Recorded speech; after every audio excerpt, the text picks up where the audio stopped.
नमस्कार दोस्तों, स्वागत है आप सभी का अपने YouTube channel tricky engineers academy में। हम बात कर रहे थे चेन सर्वेइंग में यूज होने वाले इक्विपमेंट्स के बारे में, जिसमें से हमने काफ़ी कुछ इक्विपमेंट पढ़ लिए थे। आज जो हम इक्विपमेंट आपके लिए लेके आए हैं उसका नाम है लाइन रेंजर। तो आज हम बात करेंगे लाइन रेंजर के बारे में। लास्ट क्लास में हमने जहाँ पर प्रिज्म स्क्वायर में डबल प्रिज्म ऑप्टिकल स्क्वायर पढ़ा था, वहाँ पे हमने लाइन रेंजर की बात की थी, जहाँ पे हमने पढ़ा था कि लाइन रेंजर क्या होता है, इंटरमीडिएट पॉइंट स्टैब्लिश करने के काम आता है। जबकि हमारा जो ऑप्टिकल स्क्वायर था डबल प्रिज्म वाला, वो 90 डिग्री का एंगल सेट आउट भी कर सकता था और इंटरमीडिएट पॉइंट भी स्टैब्लिश कर सकता था। तो हम रेंजिंग के लिए लाइन रेंजर का भी यूज कर सकते हैं और डबल प्रिज्म ऑप्टिकल स्क्वायर का भी यूज कर सकते हैं। लेकिन जो लाइन रेंजर है ये सिर्फ इंटरमीडिएट पॉइंट ही स्टैब्लिश कर सकता है। तो आज हम लाइन रेंजर को काफ़ी अच्छे तरीके से कवर करेंगे। तो चलिए स्टार्ट करते हैं हम आज का टॉपिक। तो पहले मैं आपको इसकी इमेज दिखा देता हूँ ताकि आपको थोड़ा और क्लियरली समझ में आ जाए। ये है कुछ इस टाइप का आपका लाइन रेंजर दिखता है। ये हैंडल होता है, यहाँ पे एक हुक प्रोवाइड कर देते हैं ताकि हम प्लम बॉब को यहाँ से लटका सकें। इसमें दो आइसोसेलेस ट्रायंगल होते हैं जो राइट एंगल होते हैं, यानी कि दो राइट एंगल आइसोसेलेस ट्रायंगल होते हैं। एक ये ऊपर वाला हो गया, एक नीचे वाला हो गया। तो जो ऊपर वाला होगा वो लेफ्ट साइड की रेंजिंग रॉड को देख पाएगा और जो नीचे वाला होगा वो राइट साइड की रेंजिंग रॉड को देख पाएगा। जबकि हमने लास्ट क्लास में जहाँ पे डबल प्रिज्म ऑप्टिकल स्क्वायर पढ़ा था वो जो जस्ट इसका अपोजिट था, क्योंकि वहाँ पे हमने पेंटागन प्रिज्म का यूज किया था। लाइन रेंजर में भी हम पेंटागन प्रिज्म का यूज कर सकते हैं, लेकिन मोस्टली हम 90% केसेस में हम जो दो राइट एंगल आइसोसेलेस ट्रायंगल हैं उन्हीं प्रिज्म का हम यूज करते हैं। तो चलिए स्टार्ट करते हैं। ये हमारा प्रिज्म हो गया। जैसे ये वर्क करता है, जैसे ये कोई ट्रायंगल है, ये हमारा अगर हिंदी में बात करें तो दो समकोणीय समद्विबाहु त्रिभुज, यानी कि समकोण का ट्रायंगल भी बनेगा और समद्विबाहु यानी कि ये वाली इसकी ये वाली साइड और ये वाली साइड बराबर होंगी। ये आपने पढ़ा होगा बचपन में। तो बस उसी प्रिंसिपल पे काम करता है। तो ये जो इसका हाइपोटेनस है यानी कि जो विकर्ण है, तो ये क्या होता है, ये सिल्वर कोटिंग होती है इसमें, ऊपर वाले में भी नीचे वाले में भी। यहाँ से लाइट आएगी, यहाँ से रिफ्लेक्ट हो जाएगी, मतलब इस तरीके से। फिर मैं आपको इमेज के थ्रू भी दिखाऊंगा तो कैसे वर्क करता है। तो पहले एक इमेज और ले लेते हैं, फिर इसका वर्किंग प्रिंसिपल भी देख लेते हैं। ये कुछ ऐसा है।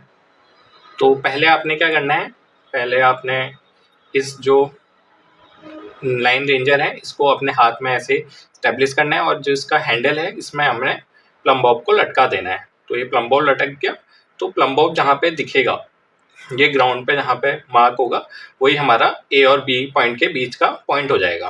तो लाइन रेंजर का काम ही यही है कि ए पॉइंट और बी पॉइंट यानी कि दो पॉइंट के बीच में एक इंटरमीडिएट पॉइंट स्टेब्लिश करना, तो वही काम करेगा। तो पहले क्या करा आपने, ऑप्टिकल स्क्वायर नहीं, लाइन रेंजर को आपने हाथ में पकड़ लिया। उसके बाद इसमें प्लम बॉब लटका दिया, तो प्लम बॉब कुछ इस तरीके से लटक जाएगा।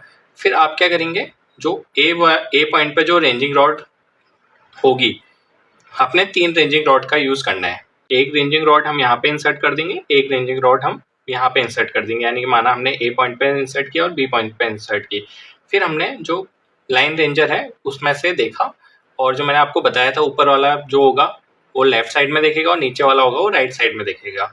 यानी कि ऊपर वाले प्रिज्म से हमने लेफ्ट वाली साइड को रेंज किया और जो नीचे वाला था उससे हमने राइट साइड वाले को रेंज किया। तो हम आगे पीछे जाएंगे, जैसे हम कहीं पे भी इन दोनों के बीच में कहीं पे भी खड़े हुए हैं, मान लीजिए यहाँ पे खड़े हुए हैं, यहाँ पे खड़े हुए हैं, कहीं पे भी खड़े हुए हैं, तो हम आगे पीछे चलेंगे, यानी कि इस डायरेक्शन में हम चलेंगे। तो जब ए और बी पॉइंट जब हमें एक सीध में दिखने लगे तो हम समझ जाएंगे कि जो इसके बीच का इंटरमीडिएट पॉइंट जो सी है वो हमें मिल चुका है। तो जो सी पॉइंट होगा वो हमें इस तरीके से मिल जाएगा, जो कि बिल्कुल ए बी के ठीक बीच में होगा, क्योंकि यहाँ पे प्लम बॉब लटका होगा। तो प्लम बॉब जहाँ पे रोड पॉइंट करेगा तो पॉइंट बिल्कुल ए और बी के बीच में होगा। फिर जो तीसरी रेंजिंग रॉड है हम उसको यहाँ पर इंसर्ट कर सकते हैं। बाकी चलिए इसका प्रिंसिपल देख लेते हैं इमेज के थ्रू। ये तो जैसे ये वर्क कैसे करते हैं, तो आपने बचपन में पढ़ा होगा फिजिक्स में जो इंसिडेंट रे और रिफ्लेक्टेड रे के बारे में। तो हम पहले की क्लास में भी पढ़ चुके हैं इसके बारे में, वही काम यहाँ पे भी होगा। एक आइसोलेटेड ट्रायंगल राइट एंगल वाला ये है जो प्रिज्म है, और दूसरा ये है। तो जो पहला वाला प्रिज्म है ये हमारा फर्स्ट प्रिज्म हो गया जो ब्लैक कलर से है, तो इसको ब्लैक कलर से ही लिख लेते हैं। ये हमारा फर्स्ट प्रिज्म हो गया यानी कि अपर वाला प्रिज्म हो गया, इसको यू से लिख दिया हमने। और जो बॉटम वाला प्रिज्म है और ये है बॉटम वाला प्रिज्म, तो दो एक के ऊपर एक होते हैं। मैंने आपको बताया था स्टार्टिंग में कि ये प्रिज्म ऊपर होगा, ये प्रिज्म नीचे होगा, तब इसको डॉटेड लाइन से दिखाया गया है। तो फिर ये वर्क कैसे करता है, ये आपकी चेन लाइन है, चेन लाइन के बीच में आपने रखा और आपने आई से देखा, मतलब यहाँ से देखा आपने, यहाँ से जो यहाँ पे एक रेंजिंग रॉड होगी, यहाँ पे एक रेंजिंग रॉड मान लीजिए ये है और एक रेंजिंग रॉड ये है, दो रेंजिंग रॉड है। तो पहले क्या करा आपने, अपर वाले से यहाँ से देखा, जो रेंजिंग रॉड का रिफ्लेक्शन आया वो इस ट्रायंगल के जो हाइपोटेनस है यानी कि जो डायगोनल है, क्योंकि प्रिज्म है तो डायगोनल होगा उसका, तो ये क्या है डायगोनल, ये मैंने आपको बताया था ये पेंटेड है, तो ये पेंटेड है तो यहाँ से क्या होगा, रिफ्लेक्ट होगा, तो यहाँ से रिफ्लेक्ट होकर आपकी आई में आएगा। जैसे ये 45 डिग्री का एंगल है, तो ये 45 डिग्री के इंसिडेंट रे, आपने बचपन में पढ़ा होगा, जो इंसिडेंट रे जितने एंगल पे टकराती है उतने ही एंगल पे जो रिफ्लेक्टेड रे रिफ्लेक्ट हो जाती है। तो ये 45 डिग्री का एंगल है हमारा, तो ये 45 डिग्री के एंगल पे इंसिडेंट रे यानी कि आपतित किरण आई और 45 डिग्री के एंगल पर ही ये परावर्तित हो गई यानी कि रिफ्लेक्ट हो गई। तो ऐसे करके आएगी और ये ऐसे करके चली जाएगी। तो ये हमारा जो रेंजिंग रॉड है वो आपको यहीं पे दिखेगी। फिर सेम काम इस वाले उसमें भी करना है, जो लोअर प्रिज्म होगा इस वाली साइड से देखेंगे आप, ये वाली रिफ्लेक्टेड इंसिडेंट यहाँ से आएगी और ये रिफ्लेक्ट होके यहाँ आ जाएगी। तो ये आपको सिर्फ एक सीध में दिखाई देंगे। ऐसे करके जो आपका दो प्रिज्म थे, ये ऊपर वाला ये नीचे वाला, तो एक रेंजिंग रॉड ऊपर एक रेंजिंग रॉड नीचे, तो ये दोनों जब एक सीध में दिखने लगेंगे तब आप समझ जाएंगे कि ये जो ए बी पॉइंट है, ये ए पॉइंट, ये बी पॉइंट, ये जो हमारा सी पॉइंट है वो ए बी पॉइंट के ठीक बीच में आ गया है।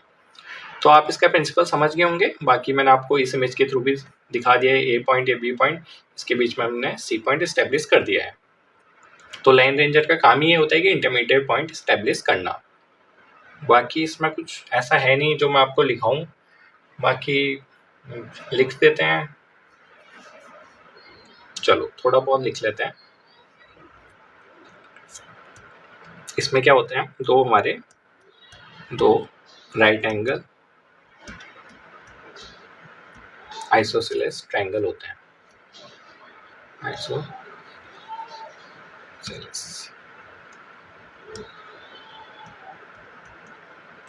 ट्रायंगल होते हैं, यानी कि दो समकोणीय समद्विबाहु त्रिभुज होते हैं।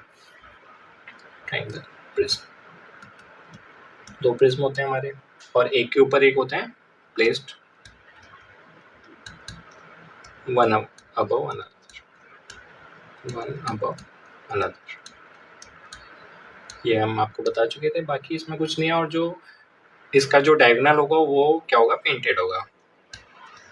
डायगोनल ऑफ दिस प्रिज्म, दोनों प्रिज्म के जो डायगोनल होंगे वो क्या होंगे, पेंटेड होंगे, पेंटेड सिल्वर, देखिए इसमें सिल्वर कोटिंग कर देते हैं हम लास्ट क्लास में भी बात कर चुके थे। बाकी कुछ है नहीं इसमें, और अगर हम बात करें तो इसका काम क्या होता है, to established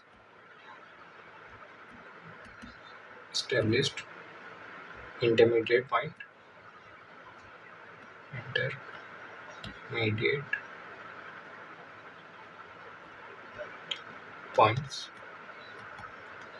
to established intermediate point, ये इसका वर्क होता है। तो बाकी इसमें ऐसा कुछ है नहीं, एक बार मैं आपको और बता देता हूँ।